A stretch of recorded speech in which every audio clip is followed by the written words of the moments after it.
क्या चीज होगी? देयर आर यानी कॉम्बिनेशन ऑफ टू और more than two simple sentence into one simple sentence. There are 8 ways to combine the sentences by using a participle. by using a participle हम किसका use करेंगे? Participle का use करेंगे. Second जो इसकी process होगी, by using, यहां लिखेंगे आप बाय यूजिंग. आप सेकंड में लेंगे infinitive, INFINITIV. By using infinitive हम इसका यूज करेंगे और हम उस प्रोसेस से सिंपल सेंटेंस का यूज करेंगे यानी जोड़ेंगे उसको. Third one, bye using a noun. और अ नाउन होता है और फ्रेज इन नाउन होता है, PHRAZ, phrase in position. A noun लेंगे, अ नाउन और फ्रेज इन अपोजिशन वर्ड होगा, अपोजिशन. क्या लेंगे? अपोजिशन का यूज होगा. And four topic, bye using a preposition, PREPOSITION. Okay. Fifth one topic आपका रहेगा बाय यूजिंग एन एडजेक्टिव और एडजेक्टिवल फ्रेज. एडजेक्टिवल फ्रेज का हम यूज करेंगे.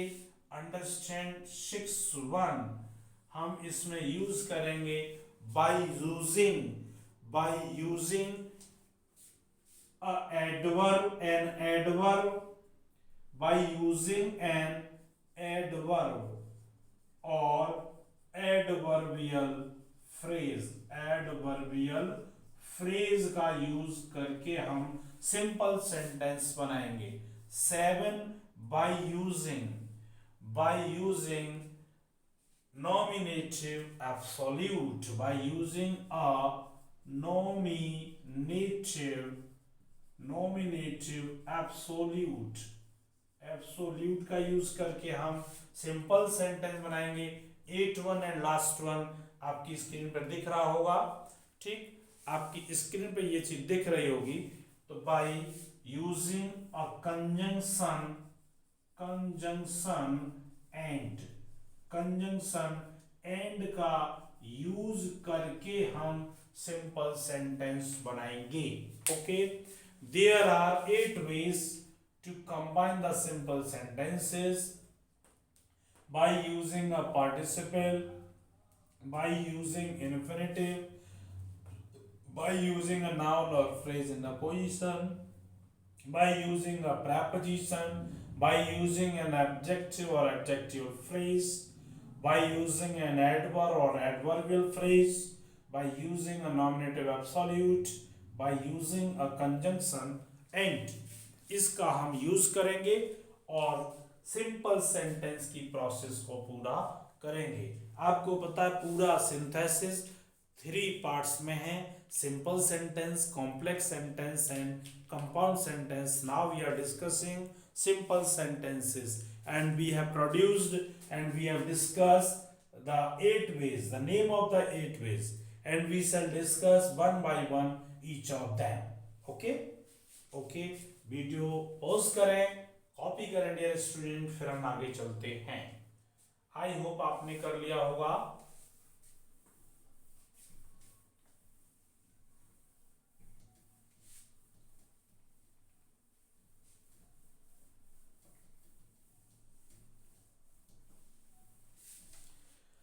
प्रोसेस हम ले रहे हैं dear student. By using participle. Participle का यूज करके हमें सिंपल सेंटेंस बनाना है. By using participle. ओके. सबसे पहले आप ये जाने कि पार्टिसिपल क्या होता है. अंडरस्टैंड. पार्टिसिपल का दूसरा जो नाम है आप पार्टिसिपल पार्टिसिपल का मतलब होता है डियर स्टूडेंट, यानी ऐसा वर्ड, क्या है, ये एक वर्ड होता है, यानी इंग्लिश में तो वर्ड ही होते हैं, ये वर्ड टू वर्क करता है, दो फंक्शन होते हैं इस वर्ड के। एक इसका फंक्शन होता है वर्ब का, यानी ये अपने आप में वर्ब होती है, लेकिन ये साथ ही साथ एडजेक्टिव का भी फंक्शन करते हैं, यानी इसके दो फंक्शन हुए। इस एक वर्ड वर्ब का भी काम करता है और एडजेक्टिव का भी काम करता है, इस ये पार्टिसिपल कहलाता है। इसलिए दोनों का काम करने की वजह से इसका नेम होता है, डियर स्टूडेंट याद रखें, वर्बल एडजेक्टिव, वर्बल एडजेक्टिव इसका नेम होता है। कभी कभी कंपटीशन में आपको यही पूछ लिया जाता है कि participle is known as, and four options have been given, you will have to choose the right one of them will be verbal adjective।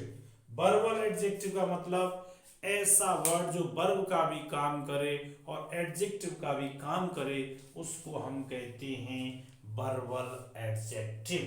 क्या कहते हैं? verbal adjective। अब हम आपको एक सेंटेंस के थ्रू बताते हैं कि वर्बल एडजेक्टिव कैसे है। ये एग्जाम्पल देखें आप, जैसे मैंने कहा आई am teaching synthesis, I am teaching synthesis of sentences, synthesis of sentences.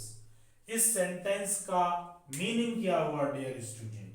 क्या मीनिंग हुआ कि मैं आपको सेंटेंसेस की सिंथेसिस पढ़ा रहा हूं। तो यहाँ टीचिंग क्या है? Teaching is a verb, verb का कौन सा फॉर्म है? आईएनजी फॉर्म आपका लग रहा है। किसके साथ लग रहा है? एम के साथ। इसलिए ये कौन सा टेंस बन गया? ये टेंस आपको मिला प्रेजेंट कॉन्टिन्यूअस टेंस। कौन सा टेंस रहा dear student? Present continuous tense रहा है। I am teaching synthesis of sentences is present continuous. It means I mean to say teaching. What is teaching here? Teaching is verb. Okay, next sentence,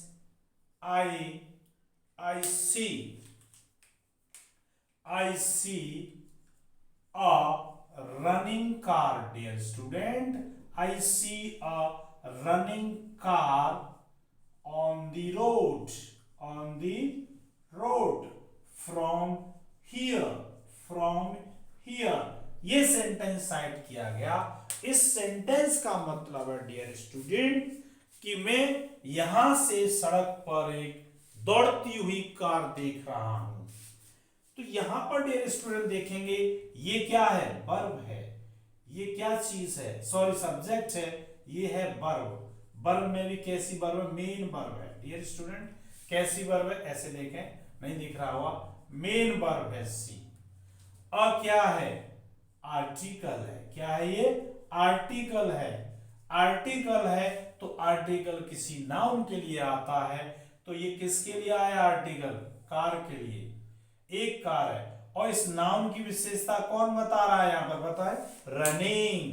क्या है? Running. Article और noun के बीच में, article और noun के बीच में main verb नहीं होती है। मेन वर्ब कभी नहीं यूज होती है इंग्लिश लैंग्वेज में। डियर स्टूडेंट याद रखें आप, क्या याद रखें कि कभी भी आर्टिकल क्या लगा हो? आर्टिकल लगा हो आपका और यहाँ वर्ड हो और इस जगह पर नाउन हो, तो इन दोनों के बीच में कभी भी मेन वर्ब का यूज नहीं होता है, यानी फंक्शनल वर्ब नहीं होती है, टेंस की वर्ब कभी नहीं आती है। अंडरस्टैंड? तो रनिंग वर्ड डियर स्टूडेंट क्या कर रहा है? इस कार को मॉडिफाई कर रहा है। कार कैसी है? दौड़ने वाली कार है, दौड़ रही है। कार का एक्शन के साथ दौड़ रही है। तो रनिंग भी यहाँ पर वर्ब में आईएनजी है डियर स्टूडेंट। लेकिन आप समझ पा रहे हैं यहां पर वर्ब में आईएनजी किसका काम कर रही है? एडजेक्टिव का काम कर रही है। किसका काम कर रही है? एडजेक्टिव का। तो यही मेरा डिफाइन था कि जब कोई वर्ब के साथ साथ एडजेक्टिव का भी काम करे तो ऐसे वर्ड को हम वर्बल एडजेक्टिव कहते हैं। क्या कहते हैं? वर्बल एडजेक्टिव कहा जाता है। तो इसी पार्टिसिपल के यूज करके हम दो सिंपल या दो से अधिक सिंपल सेंटेंसेस को जोड़कर एक सिंपल सेंटेंस डियर स्टूडेंट बनाएंगे। ये पार्टिसिपल ये आपका हुआ। ठीक, आप वीडियो को पॉज करें और यहां तक कॉपी करें। ठीक, आई होप आपने कर लिया होगा। केवल इतना हम यहां पर स्पेस करेंगे। अब समझेंगे, यहां पर थे हम पार्टिसिपल एक वर्ड है और ये वर्ड सेंटेंस में वर्ब के रूप में भी आता है और एडजेक्टिव के रूप में। लेकिन जब वर्ड वर्ब के रूप में होता तो वर्ब होता है, लेकिन जब ये एडजेक्टिव का काम करता है वर्ब, तब इसको वर्बल एडजेक्टिव या पार्टिसिपल कहते हैं। Okay, it has, participle has 3 heads। It has 3 heads। 3 heads dear student, कितना? 3 heads। 3 heads मीन्स 3 प्रकार। इसके कितने प्रकार होते हैं? इसके 3 प्रकार होते हैं डियर स्टूडेंट। कौन कौन से होते हैं समझेंगे। एक होता है इसका प्रेजेंट पार्टिसिपल। प्रेजेंट पार्टिसिपल होता है। Second one is past participle होता है। क्या होता है? पास्ट पार्टिसिपल होता है। And third one is perfect participle होता है। परफेक्ट पार्टिसिपल होता है। यानी we have 3 types of participle। We have 3 types of participle dear student। The first one is present participle, second one is past participle, and third one is perfect participle। Okay, तीनों participle का हम use करके क्या बनाएंगे? Synthesis बनाएंगे, वो भी simple sentence के अंडर। हम क्या पढ़ रहे हैं? सिंपल सेंटेंस पढ़ रहे हैं। अंडरस्टैंड? अब ये क्या होता है प्रेजेंट पार्टिसिपल, इसको हम समझेंगे। प्रेजेंट पार्टिसिपल क्या होता है और इसका कब यूज होता है, ये जानने की हमको जरूरत है। ऐसा करें डियर स्टूडेंट, आप यहां तक कॉपी कर लें। ओके, वीडियो पॉज करें, कॉपी करें, फिर हम आगे बढ़ते हैं। आई होप आपने कर लिया होगा।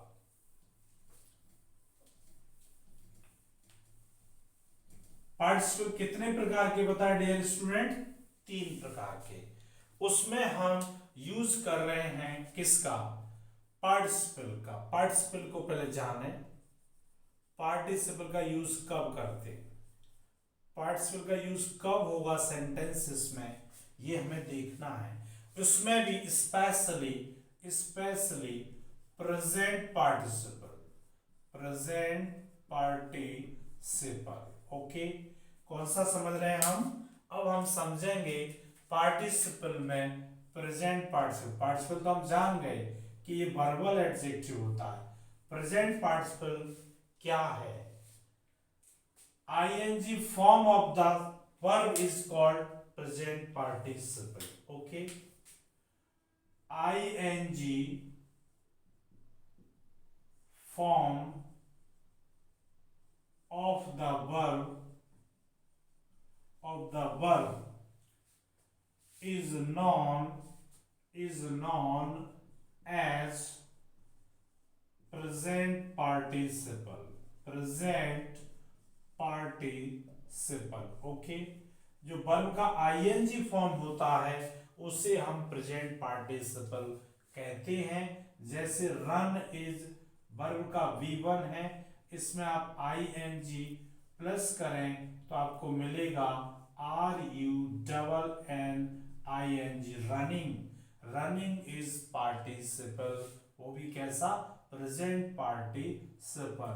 LAUGS, लाफ प्लस ing आपको मिलता है लाफिंग। क्या मिलेगा डियर स्टूडेंट, लाफिंग मिलेगा आपको।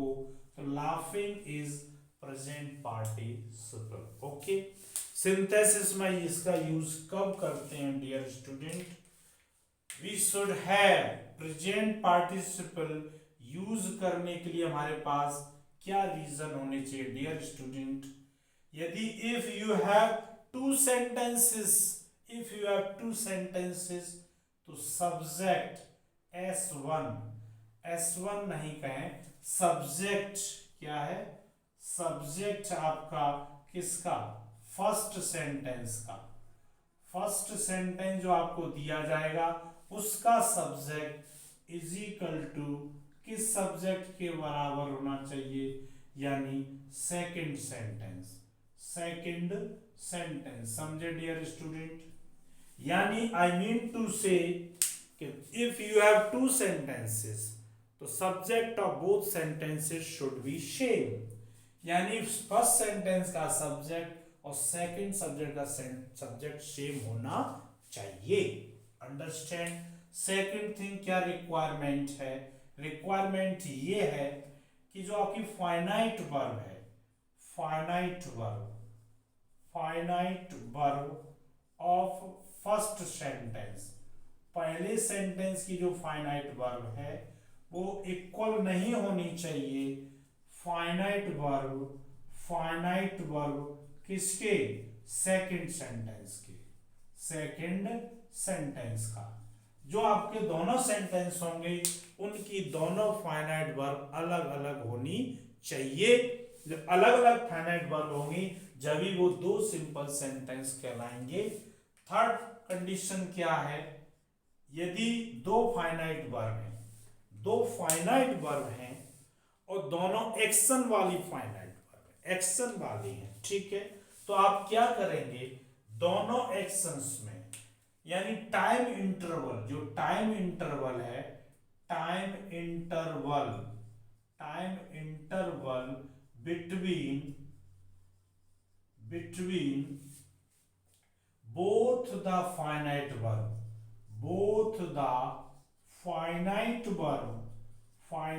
verb should be zero, equal to zero होना चाहिए, यानी फास्टनेस होनी चाहिए।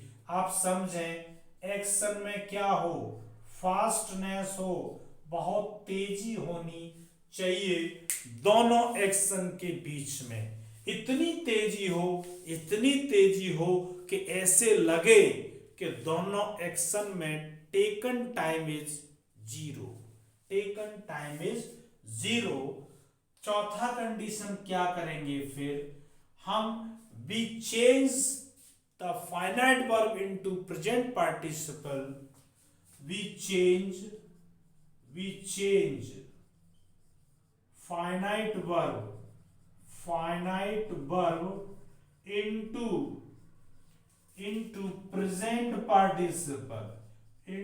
present participle, which one is happened the first,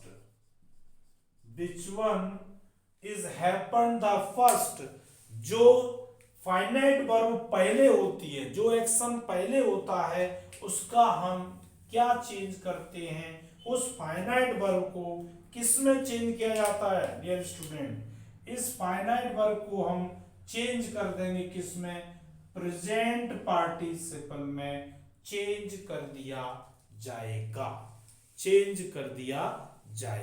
okay, अब हमने ये रहा इसका theory portion.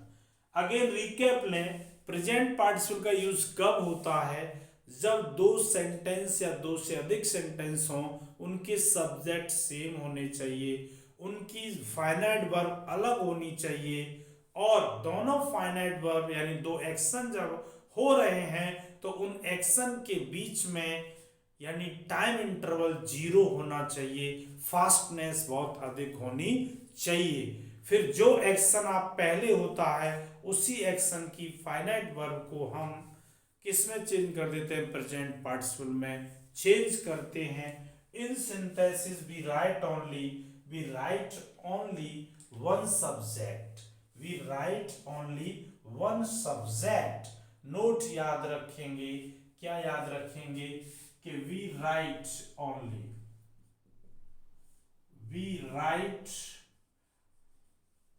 Only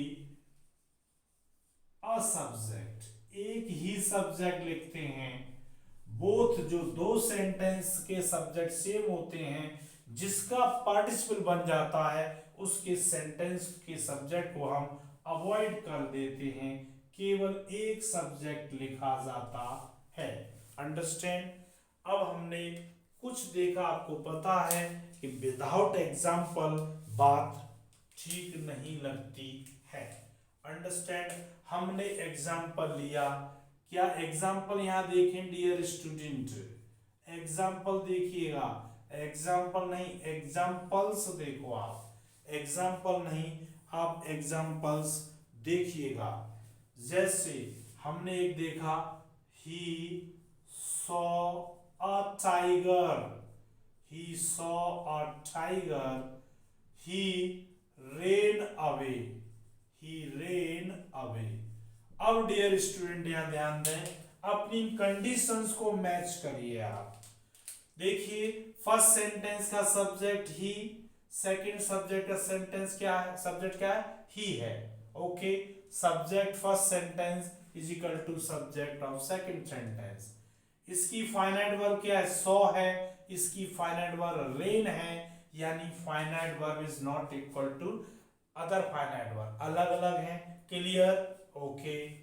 time interval, उसने चीते को देखा और वह भाग गया। आप समझ पा रहे हैं, चीते का देखना यानी ये किसी जू की बात नहीं हो रही है, ओपन एरिया यानी फॉरेस्ट में उसने चीते को देखा, और देखने में और उसके रन करने में इसके टाइम इंटरवल में, टाइम इंटरवल 0 है, फास्टनेस बहुत ज्यादा होगी। फिर भी आप आइडेंटिफाई करें इन दोनों फाइनाइट वर्ब में कौन से पहले हुई। पहले चीते का देखना हुआ है, क्या हुआ है, देखना हुआ है। तो आपको पता है कि जब आईएनजी फॉर्म होती है यानी वर्ब की फर्स्ट फॉर्म में अगर हम आईएनजी लगा दें तो क्या बन जाता है, प्रेजेंट पार्टिसिपल। एक्शन ये हुआ है तो सॉ की फर्स्ट फॉर्म क्या होती है डियर स्टूडेंट, सी होती है। इसमें आप लगा दो सीइंग, और जिसका प्रेजेंट पार्टिसिपल बनता है उसका हम सब्जेक्ट नहीं लिखते हैं। Seeing a tiger, seeing a tiger, full stop जब आप कॉमा लगाएंगे और सेकंड सेंटेंस को आप ज्यों का त्यों लिख देंगे। ये आपकी बन गई सिंथेसिस ऑफ सिंपल सेंटेंस। दो सिंपल सेंटेंस से आपने वन सिंपल सेंटेंस प्राप्त किया, seeing a tiger he ran away. It is the first example of present participle. Okay. Second example देखें, यदि ये बात समझ में नहीं आई हो तो आप सेकंड देखें, ठीक। Okay. He took a pen, उसने पेन लिया। He took a pen, first sentence, and he wrote a letter. He wrote a letter. उसने, देखिए सब्जेक्ट सेम है, ये फाइनाइट वर्ब टुक है, ये रोट है, फाइनाइट वर्ब अलग है। पेन को उठाने में और लिखने में बहुत फास्टनेस रही होगी। Time interval is 0, time interval is 0। सो हम पहले क्या हुआ, पहले पेन लिया है तो टुक का फर्स्ट फॉर्म क्या होगा, टेक, टेक में लगाएंगे, टेकिंग अ पेन, और क्या करेंगे फुल स्टॉप जो क्या करेंगे कॉमा, और सेकंड सेंटेंस लिख देंगे he wrote a letter, he wrote a letter. Okay, it is the synthesis, it is the synthesis. Okay, next next example और ले सकते हैं, I reached home, I reached home, मैं घर पहुंचा। आई रीच्ड होम, बहुत गर्मी थी। I took off my clothes, I took off my clothes. Dear students, इसका मतलब बहुत हीट रही होगी, घर पहुंचा और मैंने पहुंचते ही तुरंत अपने कपड़े चेंज किए, कपड़े उतारे और दूसरे कपड़े पहने। तो इसमें क्या है, फर्स्ट यानी आई एंड आई सब्जेक्ट सेम है और रीच्ड फाइनाइट वर्ब और टुक ऑफ फाइनाइट वर्ब अलग अलग हैं। एक्शन सबसे पहले क्या हो रहा है, घर पर पहुंचना, उसके बाद कपड़े उतारे जा रहे हैं, तो क्या होगा, रीच, रीच में करेंगे reaching home, reaching home, comma I took off my clothes, I took off my clothes, it is the synthesis of this sentences. Okay, जैसे कोई आपसे पूछता है कि जरा हमें बताइएगा उनका घर कहाँ है, आपने कहा मंदिर के लिए मुड़ेंगे, मुड़ते ही आपको मिल जाएगा। यानी he turned there and he found a temple before, तो यानी turning there he found a temple। इस टाइप से सेंटेंसेस रहते हैं। तो आई होप आपने प्रेजेंट पार्टिसिपल को डिस्कस किया। ये थी आपकी प्रेजेंट पार्टिसिपल, क्या थी ये, प्रेजेंट पार्टिसिपल। वीडियो को पॉज करें, कॉपी करें, फिर हम आगे बढ़ते हैं। अंडरस्टैंड आपने कर लिया होगा।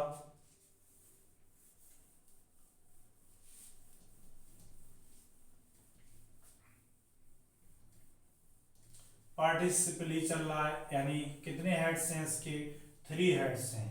अब हम डिस्कस करेंगे पास्ट पार्टिसिपल। क्या है, पास्ट पार्टिसिपल को हम डिस्कस करेंगे। पार्टिसिपल में एक पार्टिसिपल होता है पास्ट पार्टिसिपल। क्या होता है, पास्ट पार्टिसिपल होता है। क्या है ये, पास्ट पार्टिसिपल है। डियर स्टूडेंट, अब हमको ये समझना है कि पास्ट पार्टिसिपल क्या होता है। यानी वी थर्ड, यानी third form of the verb, third form of the verb is known as a past participle, past participle। अंतर है dear student, but third form में और पार्टिसिपल की थर्ड फॉर्म में। जब थर्ड फॉर्म एडजेक्टिव का काम करे तब उसे हम पास्ट पार्टिसिपल कहते हैं। दूसरी चीज साथ में ही आप किसके लर्न रखेंगे, when third form of the verb, when third form of the verb, third form of the verb acts